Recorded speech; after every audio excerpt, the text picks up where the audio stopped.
So it has been said by most people, of course, that Israel Adesanya has been mentally checked out, and that of course is because he is on a 3-fight losing streak, by Strickland, by Duplessis, by Mavov, and of course, you got trifecta, decision loss to Sean Strickland, submission loss to Dricus Duplessis, and of course KO loss, TKO loss to Nasruddin Mavov. But this fight with Joe Pyfer still can be, a very scary one. Israel Adesanya for this fight has a very winnable chance to win it. A lot of people want to say like, oh, Adesanya is out of his prime, he lost the touch, he's not fast enough anymore, his reaction time depleted. I'm gonna say right now, that's complete bullshit. Up to the freaking second, Alex Pereira fight, up to the Nasruddin Mavov fight, Israel Adesanya has been bulking a lot. Adesanya has been saying himself for the most part in his UFC career, in his kickboxing career, he walks around at 200 pounds to 205 pounds, and that's maximum. 205 pounds was him being fat, he said. He was so-called fat when he was 205 pounds fighting at middleweight. Of course, look at, for example, Nasruddin Mavov, who is freaking 194. But what is the reason why he's 194? Is because he has a speed advantage, because he's a lighter man, and that's of course Adesanya was most for his UFC career and his MMA career. But of course, he's been looking up to the matchup that has been coming into the future. Of course, this new generation of fighters like Strickland, Kyle Bahia, Dricus Duplessis, fucking now Brennan Allen is all of a sudden in the fucking top 5. But you're gonna have these fucking more heavy grapplers, these big boys coming up, and you need to be bulking up a little bit if you don't want to get fucking ragdolled, of course. The reporters have been saying Israel Adesanya out of his camp walks around 230 freaking pounds. That is fucking crazy, and you can see that he has been not just been gaining weight, but also been gaining a lot of fucking strength. Look at it here, this takedown by Nasruddin Mavov. Nasruddin drops his level, gets a double leg, get his hands locked together. This is a takedown that you should get. The 200 pounds Adesanya is gonna get taken out instantly. You know what I mean? But because he's so big, because he is so stronger now, he's much stronger now. With the underhook he got here, he sort of lifts Nasruddin up. This is a takedown. This is a very deep. This is almost a complete takedown, and Adesanya still prevents the takedown of happening because this is just pure strength, and this is almost pure girth. The takedown with Dricus Duplessis, you can see here, they sort of clash together in the first round, and Dricus, because of the clash, instantly switches to get the takedown. And even still, with that takedown, of course, Adesanya sprawls a little bit because he saw it a little bit coming. Of course, he starts to spread out his legs to prevent the double leg or any attempt of a takedown. But you see here with the underhook Adesanya has got, he sort of starts to lift up and really put the strength in. Again, I don't want to say it constantly, but a 200 pounds skinny Israel Adesanya is gonna get taken down here. And even in the second round, where DDP slips a jab beautifully, and it sort of does this fucking weird ass takedown where he sort of falls like a dog or something on the fucking mat. But you see here, even with the chain wrestling of Dricus Duplessis, he was really struggling of getting Adesanya down. All in all, what I want to say, if you're bulking up, of course you're going to be freaking slower. That's how it works. You're going to be heavier, you're going to sacrifice a little bit of speed. The biggest weakness of Israel Adesanya is his freaking atrocious boxing defense. If you look at it, this defense is just ridiculous.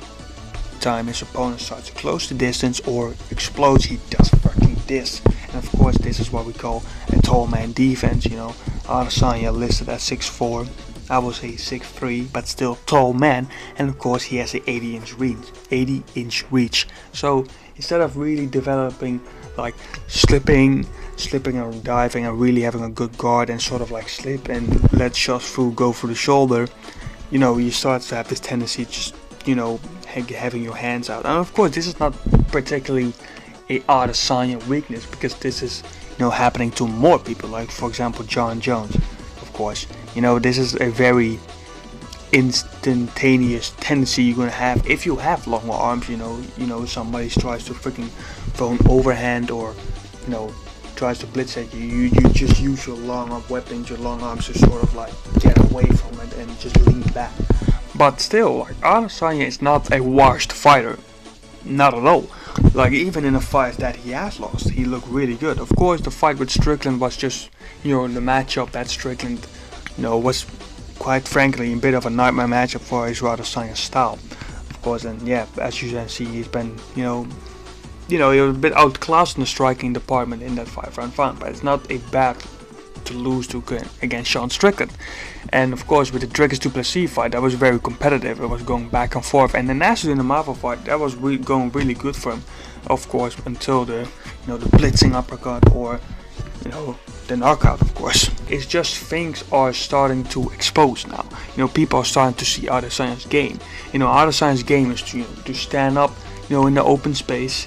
Have this moderate pace going on where he throws body kicks, he throws the low kick, he throw, switches stances, throw the jab, the 1-2, and of course, starts to feint, and every time more feints are, reacting, and, people are reacting to his feints, he can start to open up a little bit more, because the confidence now to move and to press forward are starting to go up more. When it comes to Joe Pyfer, that is when it becomes very, very scary. Of course, as you know, Joe Pyfer is a very, very heavy-handed power puncher, as he said, and he claims himself that he hits harder than Francis Ngannou because of some freaking machine. He had a little setback against, Jack Manson, and when also, he got a little bit exposed for his having, pretty bad cardio. But since then, of course, he has bounced back with 3 good wins. What I have seen and what the improvement Joe Pyfer made is that he doesn't rush that much anymore. He likes to take his time a little bit more, but that's also the only really big improvement I have seen from Joe Pyfer. Like Joe Pyfer, again, he's a very reliant guy on his power. Still follows you in one line. He's still reliant so much on his power. And because he's so reliant on his power, again, goes on one line, gets very hittable, and, doesn't really develop to set up the shot better, to really develop, combinations, to go to the body a little bit more, bang, bang, bang. It's not like Ilia Topuria, where he actually starts throwing the combination. Joe Pyfer just likes to fucking jab, post, and then fucking crack you, if we look at the Abus Magomedov fight, of course, Joe Pyfer shoots the takedown, it gets reversed when he takes him down to the ground, and then he gets a little bit out-grappled by Abus. Now, of course, I don't think fucking Adesanya is gonna fucking out-grapple Joe Pyfer or anytime submit him. But if you look at the second round, of course, Abus Magomedov, as fucking usual, doesn't have a fucking gas tank as fucking anything.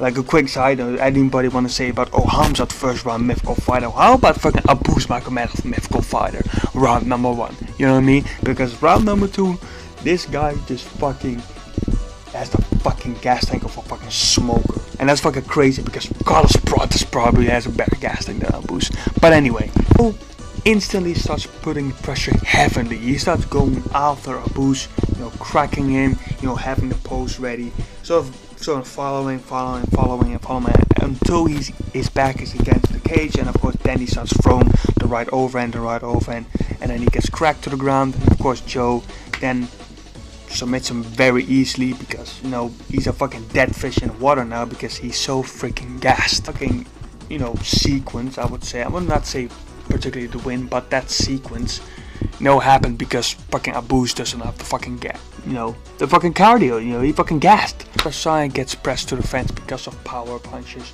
It gets really scary for him.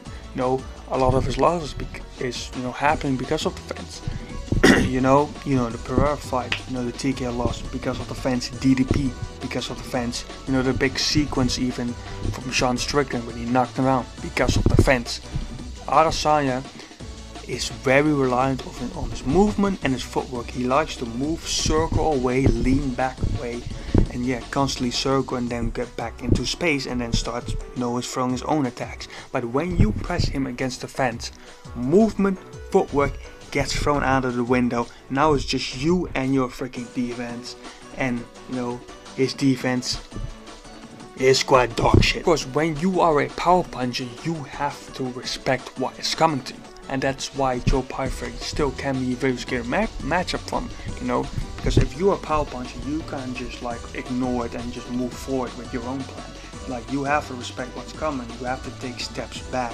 And if Joe Pyfer is able to, use good lateral movement to cut Adesanya off against the cage, that is when it becomes very scary. For Joe, is you implement the takedowns even if you do not get the Izzy down, because it's very hard to take him down. You're going to have a takedown threat for him, and of course you can then start dipping down, changing level, and then throw that big overhand.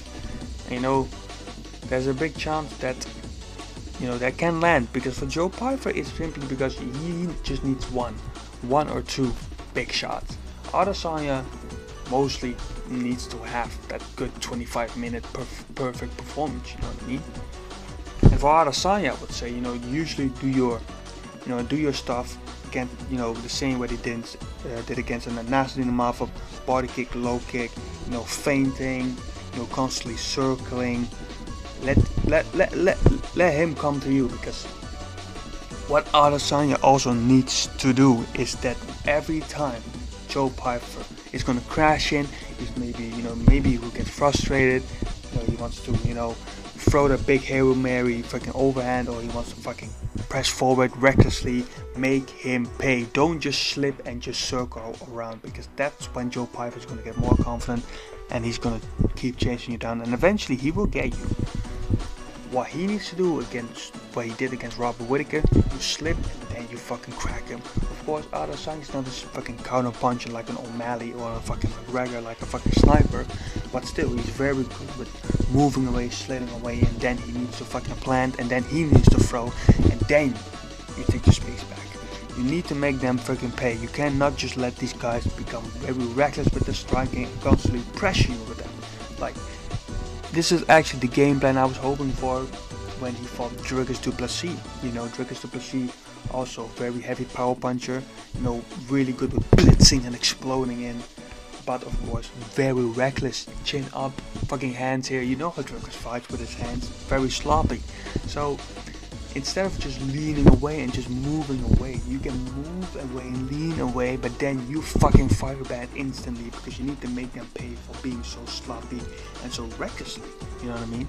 I think Adesanya can definitely win this fight, but then again, it's also a big mentality part.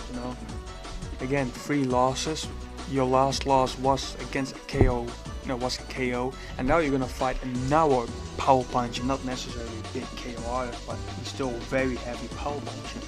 So that's definitely going into his mind. It doesn't matter who you are.